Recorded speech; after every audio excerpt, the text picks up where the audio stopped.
Chelsie Evaldi. She is the owner of Chica Relic. Chica Relic, for those of you that are not very familiar, they have two locations now in El Paso, one east, Three. one three. Oh my God, now they have three, even in COVID times. So, welcome, Chelsie. Thank you so much for joining us. Thank you. Thank you for having me.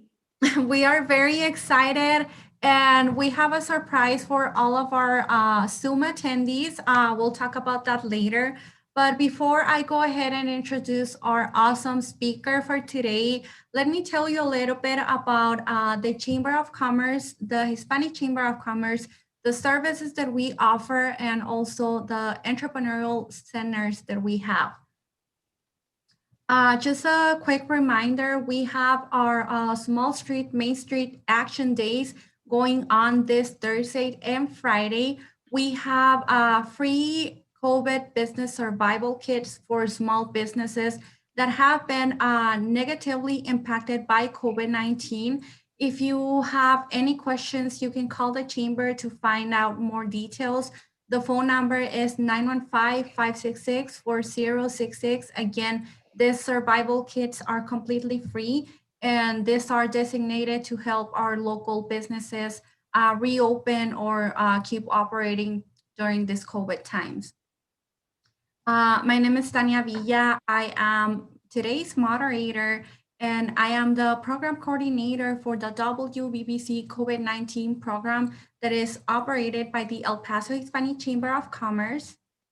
And we are very happy because this year we are celebrating our 38th year of serving the El Paso community, of helping small minority businesses. So we are very excited for that. Our vision here at the Chamber is to continue to be the core component for the El Paso region in fostering entrepreneurial economic development, where our existing companies are growing, where our entrepreneurs are reaching new horizons, and where our small minority and women-owned businesses are thriving and put out facing our other markets. Some of the benefits here in the chamber, we have a membership department in case anybody's interested in becoming a member.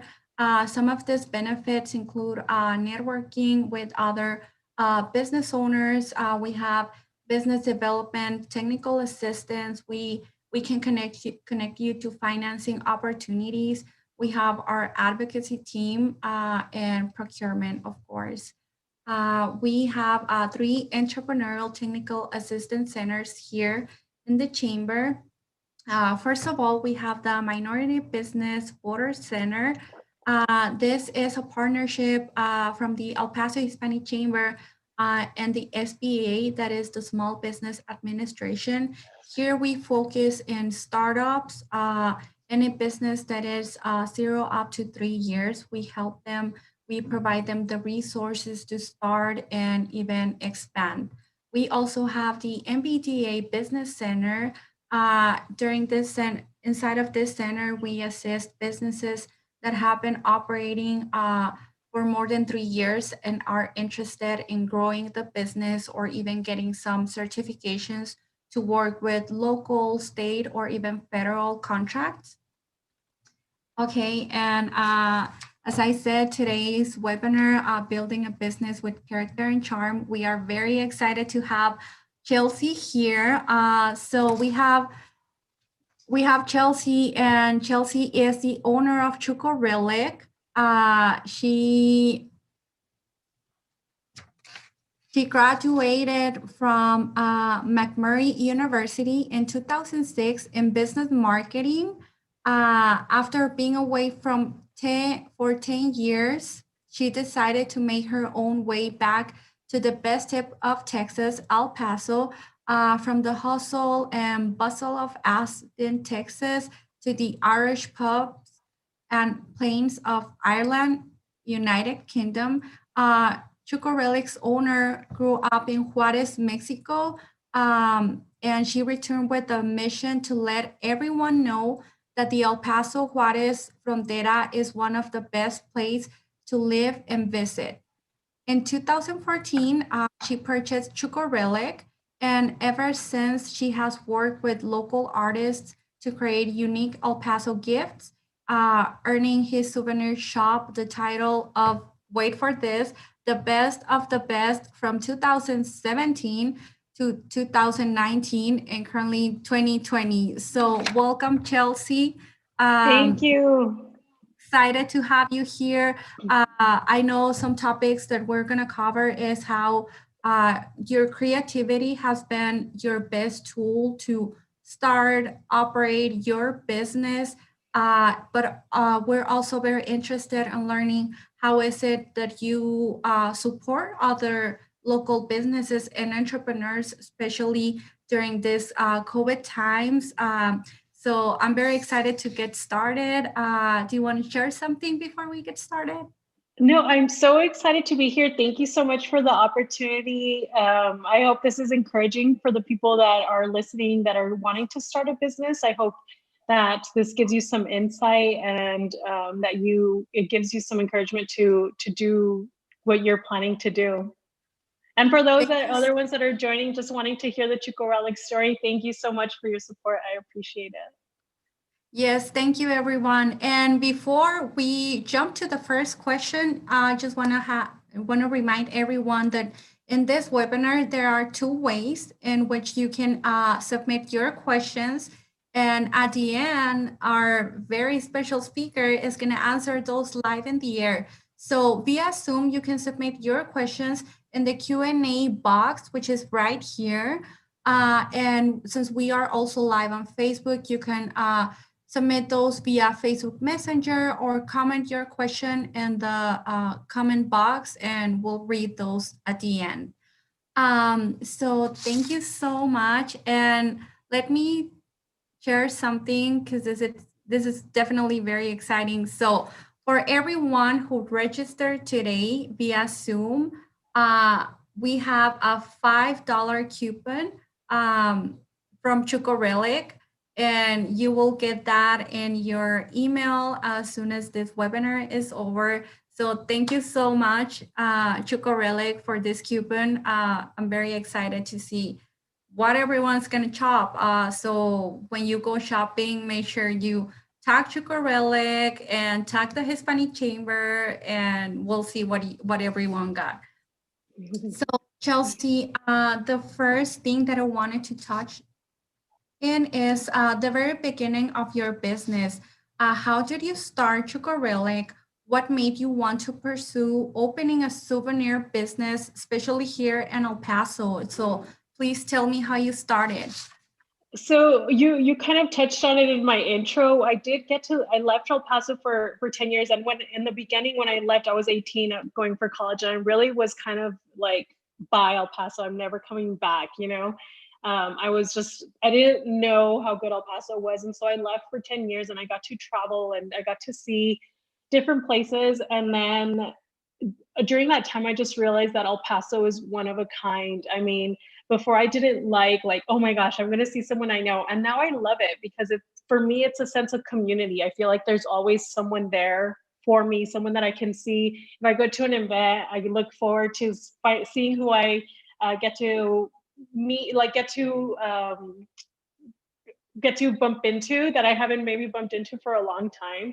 So that's one of the reasons why I came back and I wanted to start a souvenir shop. I also worked with Visit El Paso when I moved back, promoting El Paso. And one thing that they would ask for souvenirs, it was like Walmart or Walgreens. And I was like, why are we sending them there? There needs to be a place where these people can go. We have such amazing artists here in El Paso that are creating amazing things, because I would go to the farmer's market and I was like, they need to, and if they're not coming on a Saturday or Sunday, then they miss out that opportunity to get that artist product. So I just felt like there was something that was missing here in El Paso. And so when I first started and I told people like, I'm going to open a souvenir shop.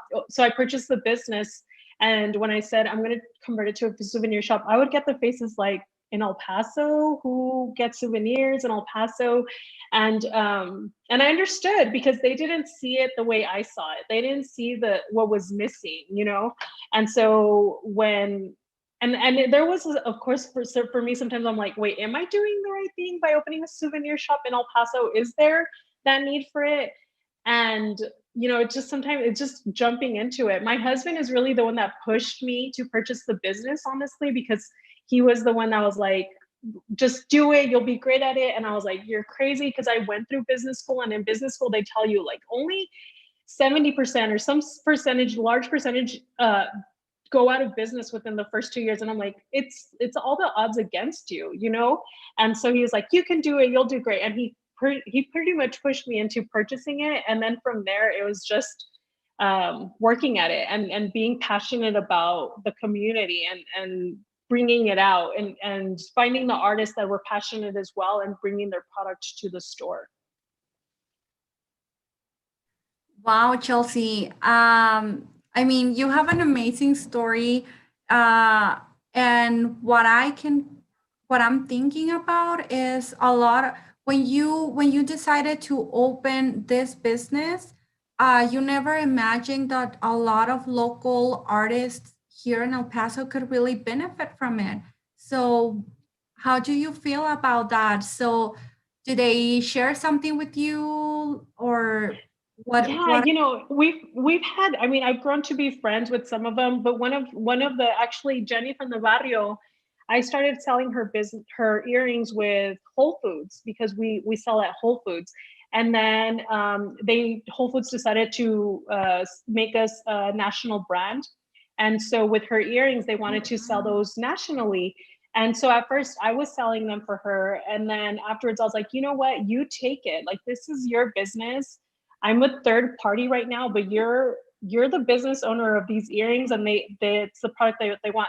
So then I ended up, transferring that to her so they could order from her. So now she's a national brand with Whole Foods, which is a really awesome opportunity. And so those little things that I get to do, that I get to like push other small businesses. So, I mean, I say they're artists, but they're also business owners, they're also selling their product. So I get to have that support from them, because they're letting me sell their product, but I also get to support them back, either by buying their product or by giving them a platform for a bigger platform for people to know who they are. So it's a community. We're a community, and we're helping each other out grow, to be able to grow and fulfill. All of us have our own dreams into what we want our business to become. So that's what it is.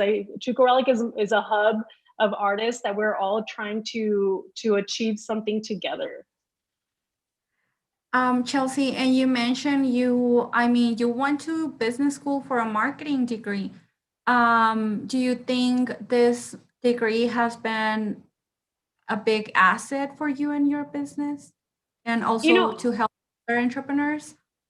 I I don't I I mean, I don't want to discourage people from going to school, go to school, but you don't have to start your business. You don't have to have a business degree to start. I haven't really used my business degree in my business. I feel like I'm a student of YouTube and Google. That's how I've learned everything. And so that I having the degree is kind of just being able to say like, yes, I did go to, it gives me a little bit of more validation, but it's not necessary. It wasn't necessary for me to start it. I could have done it without the degree. So if some of you out there don't have the degree and think, oh, well, I can't start it because I don't have it, you don't need it. Like, just Google it, YouTube, it will help you out. Or go into the EPCC and UTEP have small courses for entrepreneurs that you can, if you're saying, okay, well, one of my weaknesses is accounting. Well, you can just take one accounting course and understand that part of whatever you're missing, a QuickBooks, Mhm. whatever. They have those small courses, and even y'all, your organization, you guys offer courses as well to help entrepreneurs in maybe something that they don't understand, something that they're missing, or helping them start off. So there's a lot of resources out there that you can use that you don't necessarily need to invest in a degree to start. Right. Yes. Now that you talk about that, yes, actually, now with technology, we can find like all kind of resources to start a business, especially here, like at the Hispanic Chamber. I'm pretty sure, like we used to do a lot of in-person trainings. from a startup business, you know, like we do client consultations, business development. But now that we are doing everything through Zoom, I'm sure a lot more people are being benefit from this. Yes. I mean, it's as easy as go like search the topic on YouTube and you'll find it. I mean, we have our own YouTube channel, and if somebody is trying to learn how to write a business plan, they can just go watch the video. You're Yep. right. Yeah. Yes, I'm glad you shared that with our audience. So, and I mean, all of this on how where you're at right now sounds amazing, but I wanted to ask you what were some of the major obstacles that you faced when wanting to start this business. Also, whom did you go to for advice? And something else that I want to talk about is if you can share a time when you failed and how you were able to overcome it. Yeah. So, in the beginning, and I think this is a lot for a lot of entrepreneurs, it's ourself that is our biggest obstacle, our own fear.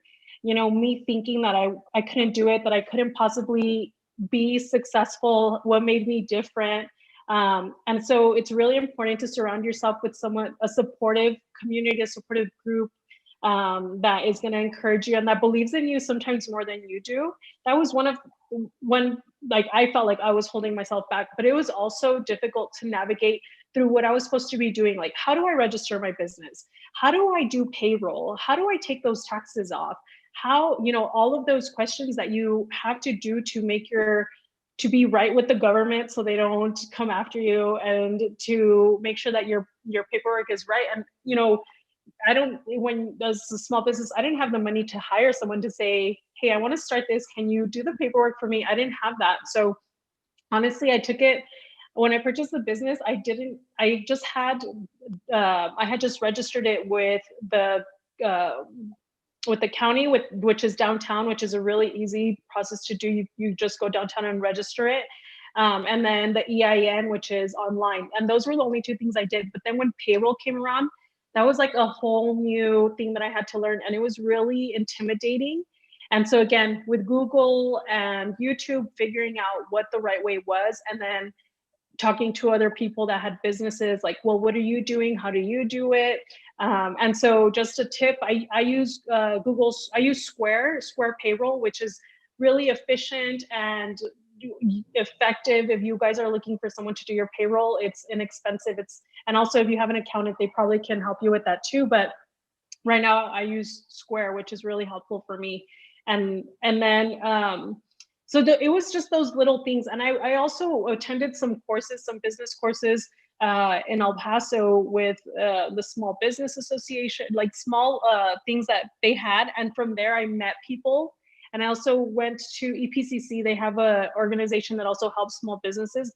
And it wasn't even that those people helped me, but I met people there that grew my network, that I was able to have those conversations with, like, oh, I knew that they were starting a business as well. So how are you doing it? What did you do? So just being comfortable with meeting other business owners and having those conversations with them, and Google and YouTube again, which is so helpful.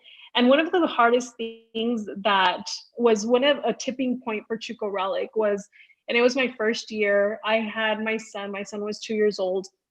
And when we first started, we were downtown and we had 4 parking spaces in front of us. And there would be days that no one would walk in. I would be there from 10 to 6 and not a single soul would walk in. It was just my son and I sitting there.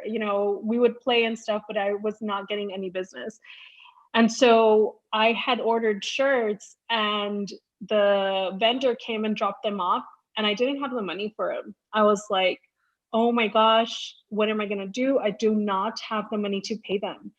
And so I called my husband crying, like, how are we going to pay this? What am I doing? Why did I leave my job? You just start questioning everything during the most difficult times.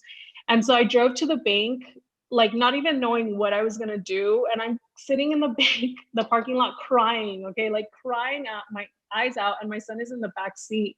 And he's just like, "Mommy, what's wrong?" I mean, he's 2, but I'm like, I just really, it was this like moment of despair where I was like, what am I doing? Like I felt like I was not helping my family, but digging my family in a hole because I didn't even have this money to pay for these shirts. And so I ended up doing a loan on my car that I had bought in college. I secured loan on my car. But at that moment, I was like, okay, this is it. Like I'm either gonna go all in or it's not gonna work out. Like this isn't for me. So from that moment, I was like, every single market, I'm going to it. No matter what. No matter if I'm tired, no matter if I just got out of work, whatever, I'm going to it. So for that year, I just attended every single market. I would be at market sometimes Thursday, Friday, Saturday, Sunday. Every single market I was there. And for me, that was the tipping point. And I feel like sometimes the world kind of puts you in situations and tests you, like, how bad do you want this? How much do you want this? And I feel like that was my testing point, because when you start a business, sometimes you have one foot in, one foot out, because you don't know if you want both feet in, because what if it's not for you, or what if it's not successful? And so that's when I was like, okay, I'm putting both feet in, I'm going to jump in and then see how it goes. And then once I've give it 110, and if it's still not working out, then I'm going to walk away. But at least I tried, you know. And then it started clicking, things, opportunities started happening, doors started opening for me. I got the opportunity to move to Montecillo. I mean, so that was the most difficult part, that I really was like, what am I doing? And I could have walked away, but then I was like, okay, I'm just gonna do it, give it 110, full mode, exhaustion mode, and see where it takes me. And thankfully it worked out. So you went all in, like All in, yeah. this, And I, or yeah, and I totally get other businesses, you know, sometimes they it's their side hustle because they're building it, and it's hard Mhm. to know when do you make it your full-time gig. And I think that's something that is in you, that you'll know, okay, this is when I take the leap, this is when I take the jump. And for me, I was still one foot in, one foot out, like, okay, I was still working my other job. I was still, you know, because I wasn't sure that I wanted this was going to work out. And at that point, I was like, okay, I'm all in, and see how it goes. And if it doesn't work out, well, then hopefully I fall on my feet and able to do something else. But it worked out. I am so glad it worked out, because I think a lot of entrepreneurs, when they start, they are very afraid and ask themselves, why if this doesn't work? And I invested all this money, all this time, when I could be like with my family or working, like having a regular job. And it's like, you don't know like if you should continue or give up. But I mean, I am so glad that it worked out, and it was all worth it. uh I'm just curious, like at that point when you were working, like in every single farmers market, like how many hours a week were you working? Because I mean, you You had the know, I store. don't even know. I don't even know, because yeah, I had this store. I would have the store. We were open 10 to 6, Tuesday through Sunday. And then I don't need, I did, it's those things where now, you know, it's 6 years later, so it's a Yeah. blur. But I know that we were, and I have an amazing husband, so we were all in. And I would take my son. If you started with me in 2016, you saw my son grow up, because he was with me. I would take him to the markets. He would be out there like selling the t-shirts for me and stuff. Like he would have the little t-shirts, like t-shirts $20. I would have a video of him doing that. And so, you know, it was exhausting. And but again, I have a really amazing support system. And with my husband, my mom would help me with my kids, and my in-laws are super supportive as well. So that helps. And I think that's part of the the benefits of the being in the El Paso community, is you have that that's a bigger support system, because even my customers turn to friends, because and they would sometimes I would have, you know, a bunch of customers when I would be at a market, and there would be customers around, and then I'd have a customer come in, and they would like keep an eye on my son, because I would have a lot of customers.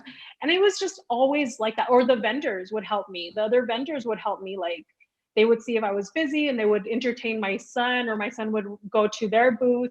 It was just this sense of community that I got here in El Paso. And of course, I can't speak for other places, but I feel like that's what's unique about El Paso.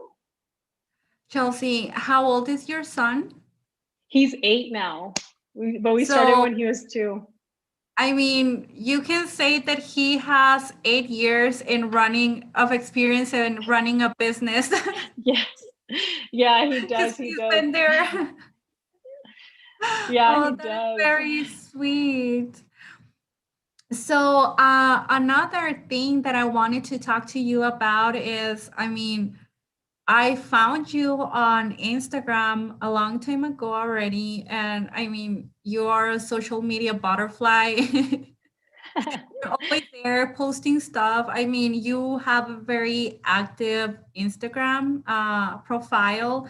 So I wanted to talk about I mean, now social media is huge, like nowadays, it is huge. So, can you talk about how you have used social media to benefit your business? And also, what advice could you give to other businesses that want to use it to their advantage? Yeah, social media, I think about it sometimes and I'm like, I don't know how I would have done it without social media, because it really helped me grow. And one thing, so in the beginning, it was just me and Andy, which is one of my employees who's been with me since the very beginning. And him and I would work on the social media. And then it's just evolving, learning on how to use it correctly, how the insights work. Again, all is through YouTube and Google, and podcast, and then listening on how it could work to my benefit. And so when it became strong, and when it became when we started like growing our social media, is when I had a plan. And so that's something that I would advise other businesses and other people that are wanting to grow their social media, is to have a strategy behind it. So like, for example, something that we do is we have mural Mondays. On Mondays, you're going to get a mural from us. We're going to promote a new mural from a new artist. And then on we have a schedule set. So you kind of know what you're going to get from us. And we don't sell every day on our page. We are not product every day, because we're a community and people are wanting to get a sense of pride from El Paso, and they get that through our page. So on Fridays, we have Gente del Chuco, so we feature a new person on Fridays. And then we have a meme to make people laugh on Sundays, which is by Joseph. And so our social media has grown because I have really amazing and creative employees, and they all are responsible. They all are responsible for one day. So they take care of social media on their day, and they promote the whatever their day is scheduled. So our social media is really a team thing, and we all stay engaged. We're a team of 5. So all of us are constantly commenting, liking. We're really engaged with our followers. And that's something that has helped us grow.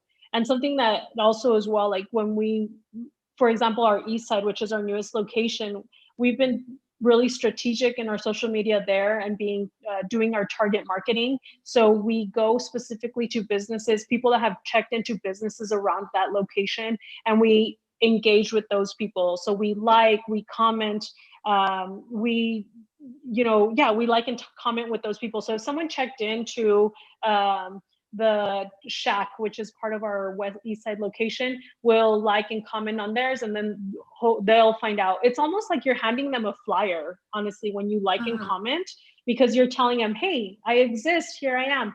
So that's how it's been. It is time consuming, but if you grow a team, in the beginning, it was my husband and I would be like, okay, go on there, and anybody that we like, that comment, and that was his job, like comment on people that we follow, and then we would both do that. And our goal was 60 comments a day, and so we would just comment with our followers, and it's just engaging and time consuming. But once you set it in your mind, like you say, okay, this is my hour for social media and engaging, and you set it for yourself, then and sometimes it feels tedious, and again, it's like, is this even working? But you'll see the growth. And Mhm. we don't do a lot of paid post, and which is another way that it can grow. But we've done most of it organically. And when we do a paid one, it's one that has really high engagement. So if it already has high engagement, we let the high engagement hit first, and then Mhm. afterwards, then we boost it. So like, let's say the first 2 days it's been liked and shared and commented a lot, and then once it starts dying out, then we boost it so they could get new eyes on it. But we already know that it's a good post because it's had enough engagement. So those are just a few tips and tricks that we use to grow our social media. Wow, and I'm glad you brought that in because last week we had Elia Esparza uh, Yes. on our one of our webinars, and she talked about the importance of always like liking local businesses pages, like sharing it, tagging them, and I mean I can see the reason why behind doing this, and you spent an Mhm. like this hour I'm gonna like comment and do this. But what I think it's very interesting is that your Instagram page is a collaboration of different people. So I Right. this is what makes it stronger. And Yes. sure, like a lot of people didn't know this. Like when I went to your Instagram page, I was curious because I was like, oh my God, there's a lot of people here, like how did they do it? How did they have the time? And also, Chelsea, now that we're talking about this, how do you manage your time to not like be all the time on your phone, on social media? Because it can be like very time consuming. Yes. You know what? And honestly, I'm going to be honest with you. It's something that I'm still working on. I'm trying to get that balance Mhm. with being it on a certain time with my family. And it's so strange now because, or it's not strange, but there's a shift in that, I do business on my phone. When I am looking at my phone, it doesn't mean that I'm having, and that's something that I tell my kids, like, I'm like, I'm not playing. I'm like looking at sales. I'm looking at the cameras. Mhm. I'm seeing if we posted, I'm seeing the engagement on the post. I'm seeing different things because you could do everything on your phone. And so it is a balance. And honestly, what I do in the night, I delete my Instagram. And so it's not the first thing I check because I'm trying to not be so on it as much. And so I delete it at night. And then when I see that we're going to post, I will add it again. I'll install it again, and then I'll be on it. But it's so easy to go down, a rabbit hole and be like, oh, and then this and this and this. And then after an hour or two, I delete it again, just for me to have that balance where I'm not on it constantly. When I go out of town, I delete it. Little things like that. I honestly just take it off completely, so it's not even there as a, because it becomes a habit where you just open your phone and that's the first thing you go to, if it's Facebook, social media, Twitter, whatever you are addicted to. So that's what I do. I just take it off and try to have that balance. And my husband is so good at not being on his phone, so he'll be like, okay, enough, like, you've already been on it a lot. And I'm like, okay, so I take it off. But it is something that I'm trying to balance because, again, I just can do everything on it. I can do check what our sales are at, check what online orders are coming through, communicate with the team. So it is something I'm still working on, but that's one thing that I've been doing, is just taking it on Instagram off, just so I'm not on it as much. Right. Oh my God. Like you completely delete it. Like take it off I of my Yeah, yeah, I do. I mean whatever works for you, right? And I Yeah. mean you have your husband there that is like hey, let's maintain a balance, okay? Yes, yes. Chelsea, I wanted to ask you, like, in your business, in your everyday life, what is your motto? What keeps you going? So my motto, and I actually have it tattooed on my back, but so something that I said is that keeps me like grounded, is it's a word from a book, that The Alchemist.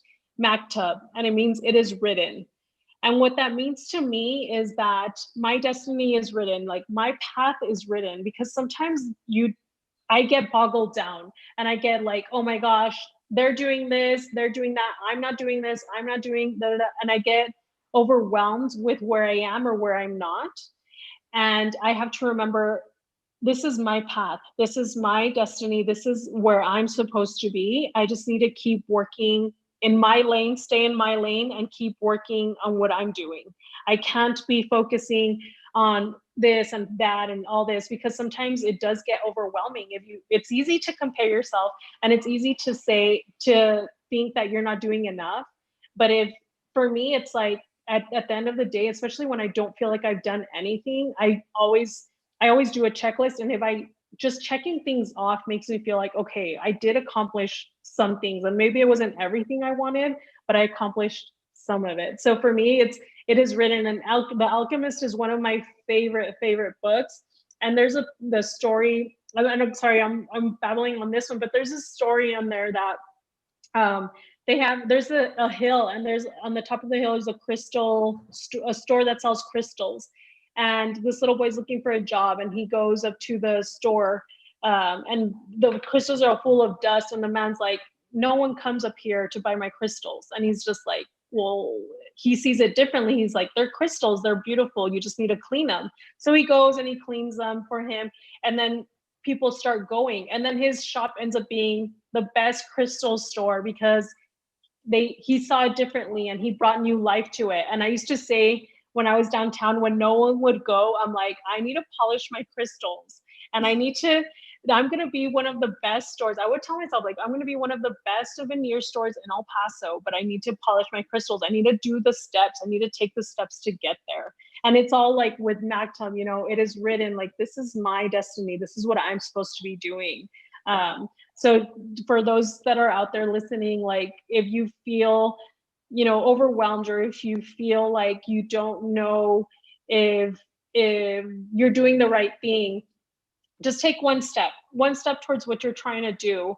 And if it's something that's been in you that you want to do, just keep that thought, that feeling, and follow that, because it's meant for a reason. If it's been born in you, if it's been something that's sitting inside of you, then it's there for a reason. It's something that you should be doing, and it's part of your path. It is written for you.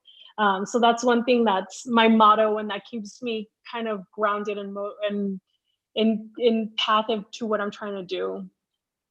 Right. You stay on your lane. Yes.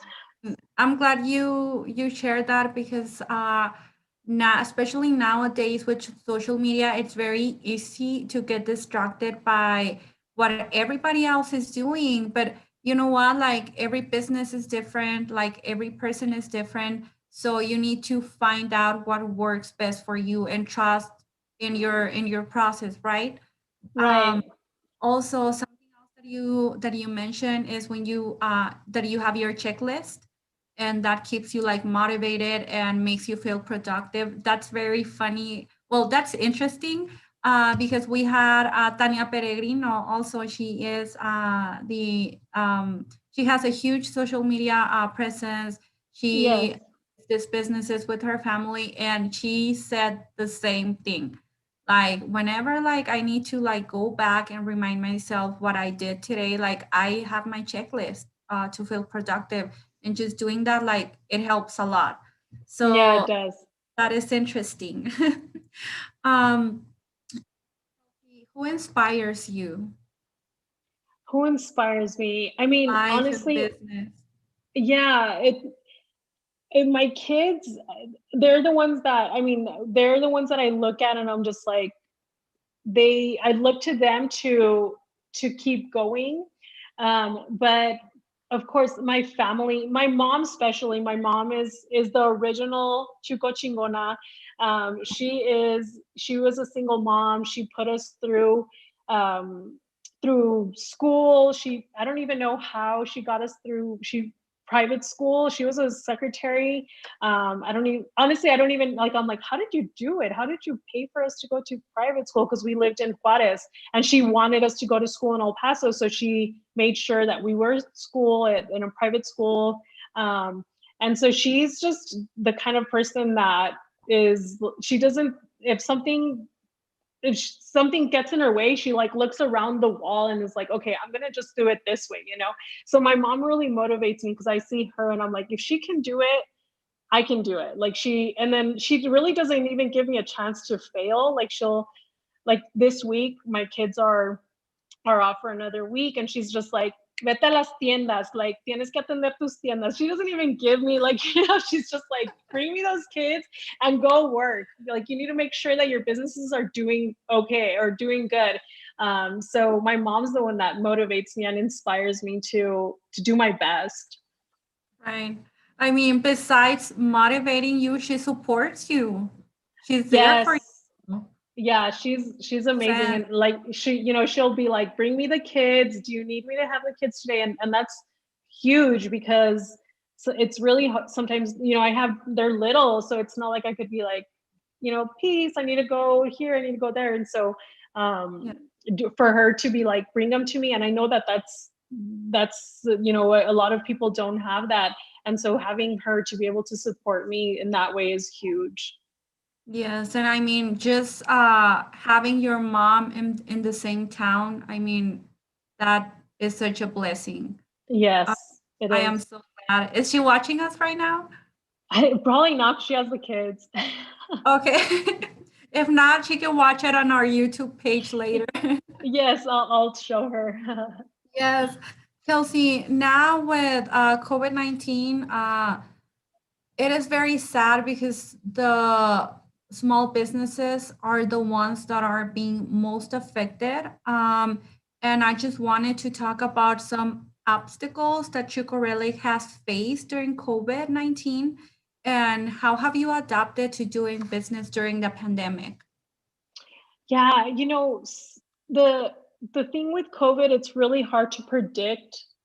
Before we would predict on vacations, on seasons, but now we can't. Like I don't know how this Christmas season is going to go for us because there's a rise in cases. So that's the most difficult part, is predicting on how your business is going to go, if there's going to be we're going to have a good season, if not. And just adapting to the different things. Like when they told us, okay, go back to 50%, we had stayed at 50% because our locations are small anyway. But then there's like, okay, but are they going to shut us down because the cases there's this fear looming behind you or above you that you're just like, okay, how far are they going to go? Because they've shut the small businesses down before. And so that's the hard part, as a small business, is not being able to predict what's going to happen and how far this is going to go and how long this is going to go on for. But we have tried to stay creative. We have tried to stay within the times. Like we made, at the beginning, we were doing painting classes, and then we did some coloring pages. And then we did some COVID pins, which we have in the store, like teacher of the year for those moms that are teachers of the years. And like I spied on my neighbors when we were all home and looking to see what our neighbor was doing, because that's all we could do. So little things like that. And we try to stay, make it entertaining, and with the times, we bring out a shirt every month. We have our spooky shirt that we just brought out for Halloween. We have a winter line that's coming out in November. So that's how we've adapted, is just bringing out new products so people continue to know that we're still here. Hey, we're still alive, and we're still producing new things. And we've just done a lot of adapting. We created, at the beginning of in March, when it first started, we redid our website. We shifted different things, created a different way to do things. And then within the background of the business, we redid our inventory and how we keep track of inventory. We created a new system. So it just kind of, in April when we shut down, it really made me think, how can I do this better? I'm a big believer, supporter, or whatever, of SWOT analysis: strength, weaknesses, opportunities, and threats. So I went back to my SWOT analysis, and it was like, when I hit a wall, I go back to that and I say, okay, what is my strength in this situation? What is my weakness? What is my opportunity in the situation? What can I do differently to fix it? So we went to that and we said, okay, this is where the opportunity is. Let's go with those opportunities.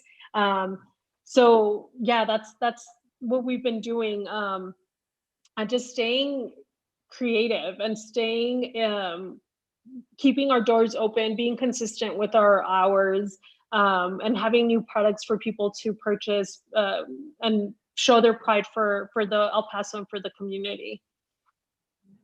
That is very interesting. And when you were sharing that, I got the feeling that you're always thinking about new ideas, like always new products. What can we do better? And I mean, it says a lot because your business grew up so much in such a short time. I mean, Mm-hmm. if you of course compare it to other small businesses that are barely started, like it's very difficult, and you really put the hard work in there. So congratulations, Thank Chelsea. you, thank you. Yeah, and yeah, I am constantly thinking, like, one of the things that we did, even not through, I wasn't even thinking through sales, but just to stay relevant. And one of the things that we did was like cooking with Tita. We do that every other Thursday, and it's my husband and his mom, and they come out and they Oh, teach you how to cook a new Mexican dish. And that isn't creating us any sort of income, but it's bringing people to our page. It's teaching them something new. It teaching them how to bring those homemade cooked meals to home. So it's sometimes you don't even, when you're thinking about your business and how to um, strengthen it, you don't have to necessarily think, okay, how am I going to create that sale, but how am I going to stay relevant? How am I going to make sure that people still know that I'm around?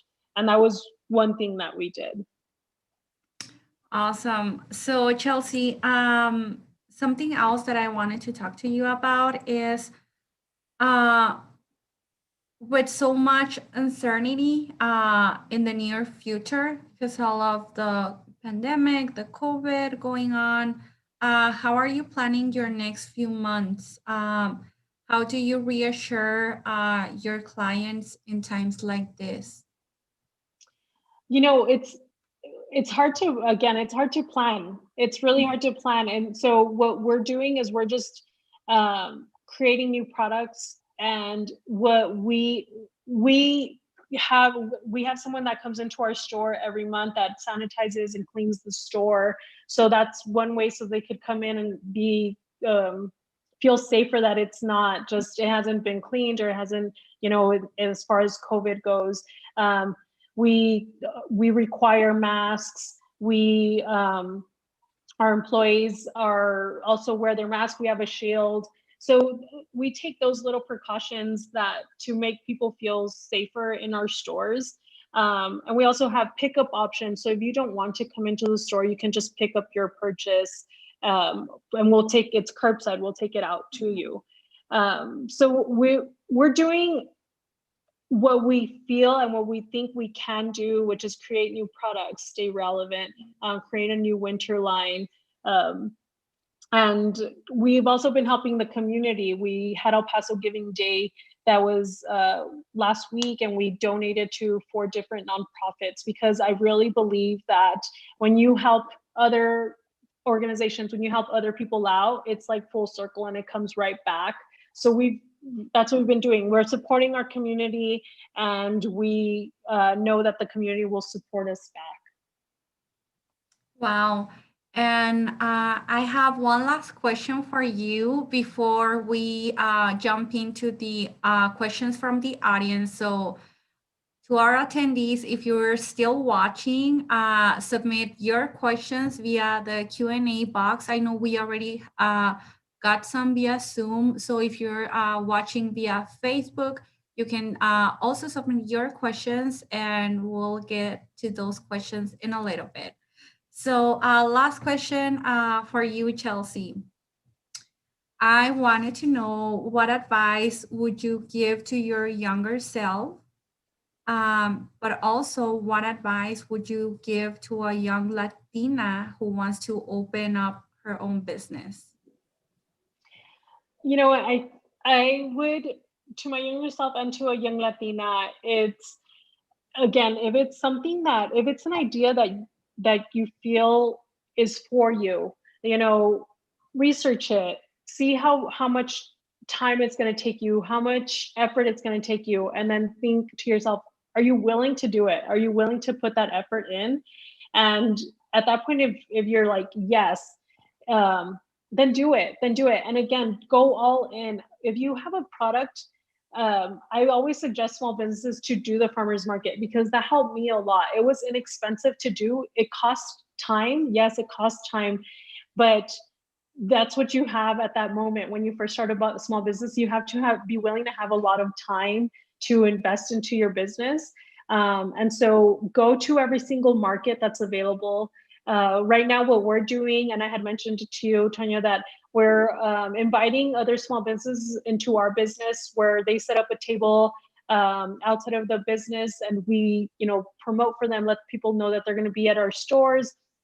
And so when there's opportunities like that, take them. Go to, I know that right now during COVID, it's hard because there's not so many farmers markets as there was before, but any opportunity that you see where you can grow your business, take it. And there's always going to be that fear that's sitting in your mind that kind of makes you check on what you're doing and if you're doing it correctly. And sometimes that fear is good. It kind of makes you check, like, okay, am I doing what I should be doing? Am I taking the right steps? Because sometimes you could want to jump ahead or skip a step. And sometimes that fear kind of checks you into making sure that you're taking the right steps. So just do it. If it's something that has sat inside of you, it's for a reason. And you're no one's going to be able to do it the way you do it, because it's you that's doing it. No one can copy it. No one can do it the same as you, because you're the one that's going to be doing it.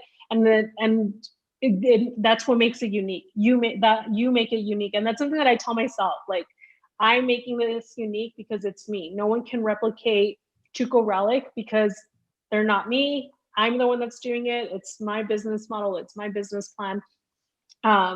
So for sure, just do it. Even if you're scared, just jump for it and do it. Just do it and look at where you're at right now. And Yeah. you were like, I don't know if this is gonna work, a souvenir store in El Paso. So congratulations, Chelsea. Thank you. You've accomplished so much. And also what I like about it is that at the same time, you can run your business, being a being a mom, and support other local entrepreneurs. So that's very amazing. Very, Thank very amazing you. what you're doing. So we are ready. Are you ready to start with the questions from the Let's audience? do it. Okay, just a final reminder to our attendees.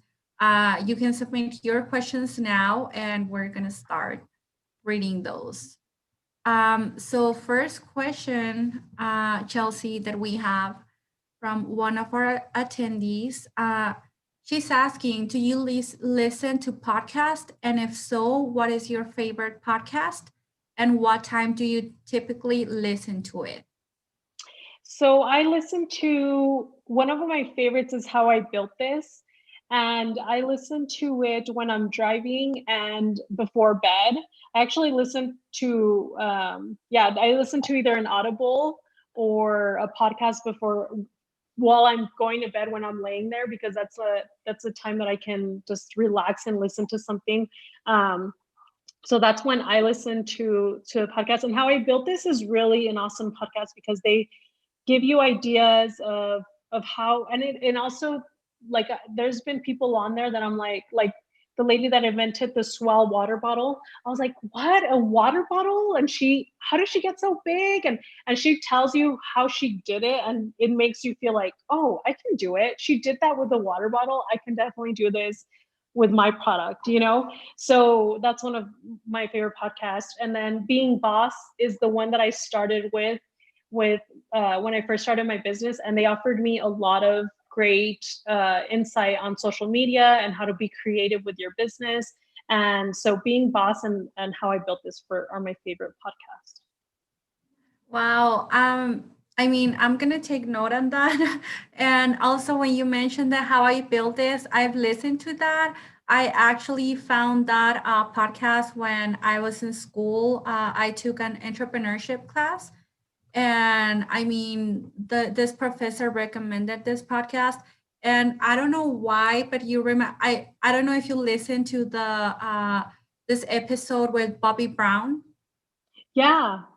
but you remind me so much of her, like Oh, being a wife and then trying to do this. And I mean, I don't know, it that's you crazy that you say this, because that was my first podcast that I listened to from How I Built This. That was the no first one that I was way. like, yeah, it was. And Oh my, I'm always like, one day I'm gonna be on How I Built This. That's like one of my goals. I want to be on How I Built This.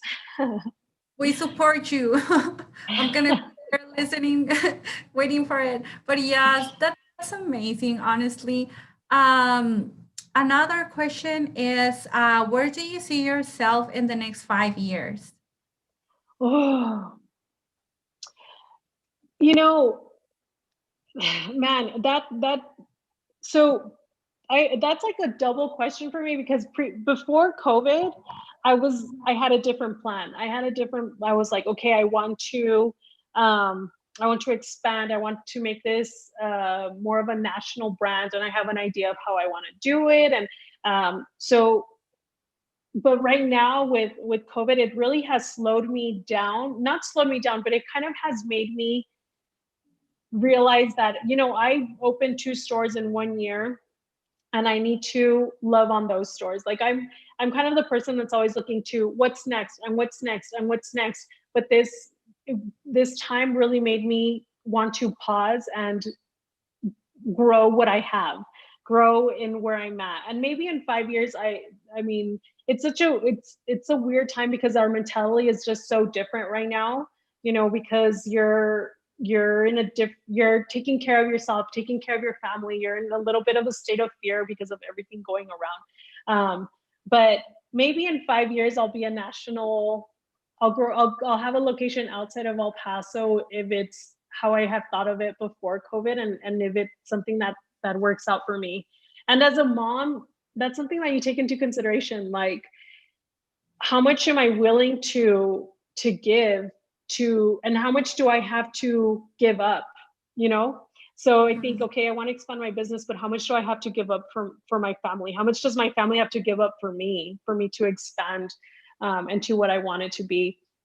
So hopefully I mean, I don't know. That's a hard one for me.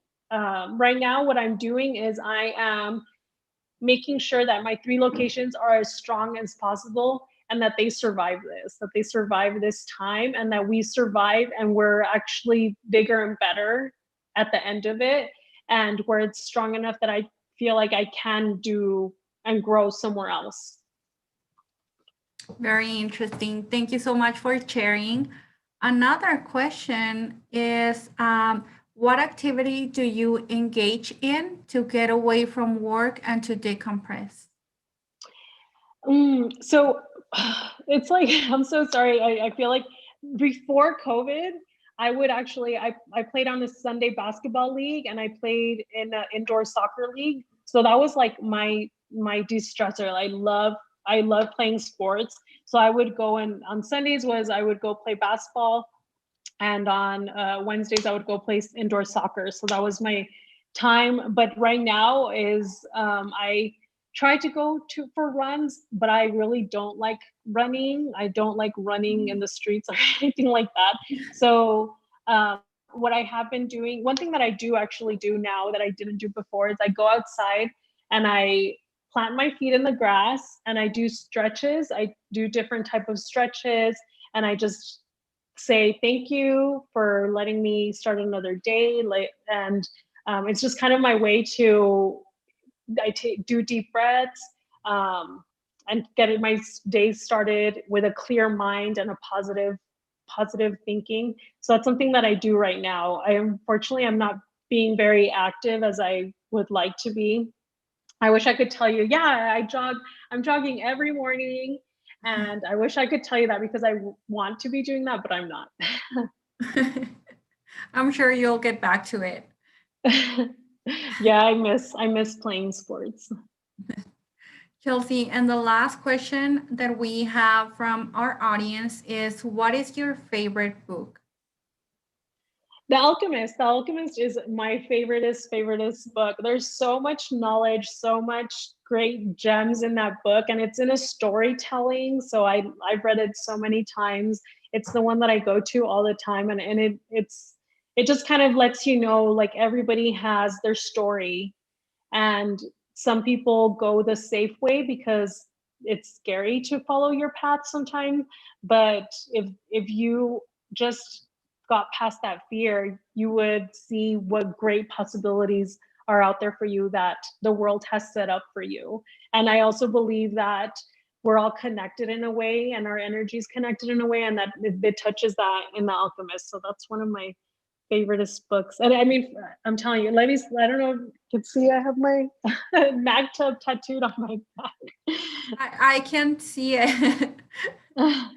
But Chelsie, are you the type of person that rereads her favorite book over and over? I am, and that one especially when I feel like overwhelmed, or I feel like I can't get my thoughts together, or I don't, I'm like, okay, let me go ahead and read that book to calm myself down, because it's kind of like I know where it takes me and where it takes my mind, and so I'm like, yeah, I'm gonna go ahead and read that book again. Right, I agree. I'm the same thing. Like, I always go back to my book. Yeah. Chelsie, I just wanted to thank you. Oh, sorry, we got one more question. Okay, we have time for this. And the question says, what was the thought process behind your logo? Oh, this is a good one. Yeah, this is a good one. Okay, so when I purchased the business, it was called Mancha, which is the right way to say it is Mancho, which is penguin in French, and I bought it from my friend. And so I stayed with that name for a year, and one thing that was happening though is that people would say, "Oh, I want." Someone asked me, they like my shirt, but I couldn't remember the name of the business, and I automatically knew that was a problem. If they can't remember the business name, they would just say it has a little penguin, and so I knew that I had to change it. Well, when thinking about the business name, were my family, my husband, my daughter, and my son, we all have the same initials. I'm Chelsie Evaldi Rivas, CR. So I was like, I always say that Chico Relic is my oldest child. So I was like, I want it to also have the CR initials. And so I thought right away, I was like, well, Chuco. But in 2016, Chuco, the word Chuco wasn't cool yet. It wasn't. It was still had that thinking of like ghetto, or it didn't have that right where people would think of it and think of in the right sense. And maybe some people would, but we still had some people that were like, it was not like, they would think more cholo when they would say think of Chuco. And then so in my head, I was like, well, I'm going to make Chuco cool. I'm going to make the word Chuco cool. And I'm going to change it to where people will think, when they think Chuco, it's going to be something like, oh, it's an inside word between El Pasoans. It's not something that you think of or you associate with a specific type of person, but it's someone that you associate with the entire community. So that's how Chuco, and then I Googled synonyms for souvenirs, and Relic came up, and I was like, Chuco Relic, that sounds right. That sounds good. It clicks. Now for the logo, my husband and I were thinking of different things that we could do that um, that would go with what we're doing. And when we were thinking of the name in 2016 or 2017, it was when the whole thing with the alligators was happening, that they were removing the alligators from the plaza. So there was a lot of talk about the alligators at that point. And when I worked with Visit El Paso, I knew the story about the alligators. And I would get people that would come in and be like, oh, I would go downtown and see the alligators. So it was also this reminiscing of the that people had with the alligators. And so I thought, well, it would be cool if we did the two alligators with the Chuco Relic, and it kind of goes together. So I hired someone to someone that was from El Paso, and I told them my idea. Like I told them the concept that I had with alligators, and they did a great job. And actually, so originally the store was going to be called Chuco Relic Outfitters, and then I started with being boss. They were talking about the name, how your name has to tell people what you do, what you are. And I was like, Outfitters, I don't know that fits us. And then they talked about how you can just do on the bottom, and you guys can't see it right now on my logo, but on the bottom, it just kind of describing what your business is. And so it says souvenirs, curios, gifts. And so that's what I went with. So the original design it said Outfitters, but then I decided to change and take Outfitters out. So it was just Chuco Relic. And then it worked out perfectly. And again, how the world worked out for me perfectly. When we decided to do the name change, I had already moved to Montecillo, and they were moving the alligators back at that time, back to the plaza. And so we did a whole story on that. Like we said, oh, the penguin has left to France. He's went back to live in France. And the alligators are back, and now they are Chuco Relic. And so it like played on perfectly with what we did. So it was just a lot of, honestly, I wish there wasn't like, we hired someone. It was like with going with what was happening at the time, brainstorming my husband and I, like thinking what we could do. Because we even thought of making an alligator with a pachuco suit. Mm-hmm. But then we were like, no, this is a cleaner logo. And one of the things that I feel like I have that makes me different is I have an eye. And when I know I like something, when I know that it'll work, like I'm like, that's it. That's what I want. And that's how it worked out with the logo. I mean, it was a whole process, right? Yeah. And so it's something like when you're thinking about your logo, when you're thinking about what you want to do, I honestly wrote down everything. Like, what do I want my store to represent? What do I want? And I'm thinking about the logo, what animal or what thing represents my business. So writing it all down, putting it in one paper so you could look at it, and then from there start forming your thought of what you feel your logo should be. Right. And Chelsie, this is not a question. Well, this is a comment and a question. Teresa Vargas is saying, I feel you are very positive. How can I keep in touch with you? Thank you. I try to stay positive. So you can follow me on Instagram. It's at Chuco Chingona. And also through, I'm with all of the business pages or phone number through Chuco Relic. I stay connected with all of that. My email is hello@Chuco Relic if you want to email me. So you can stay in contact with me that way. Thank you so much. And just a reminder, so for our attendees who register via Zoom, you'll get a $5 coupon to shop at Chuco Relic. We'll get to you before the end of the day or tomorrow and send you your coupon. And this is courtesy of Chuco Relic, of course. Thank you so much, Chelsie. I know you have a very, very busy schedule now with the kids, school, the businesses, now that you have 3 locations. So thank you so much for making the time to talk to us. No, thank you. Thank you so much for letting me share my story and having a space for small businesses and Latinas to be able to encourage others to open their small business or take the step that they're needing to take. So thank you for what you're doing for our community as well. This was amazing. Thank you so much for sharing. And the Women's Business Border Center also has a small gift for you. So we'll coordinate to send it to you. But thank you Okay, so much. awesome. Thank you. Thank you so much. I Thank appreciate you, it. everyone. Bye. Bye.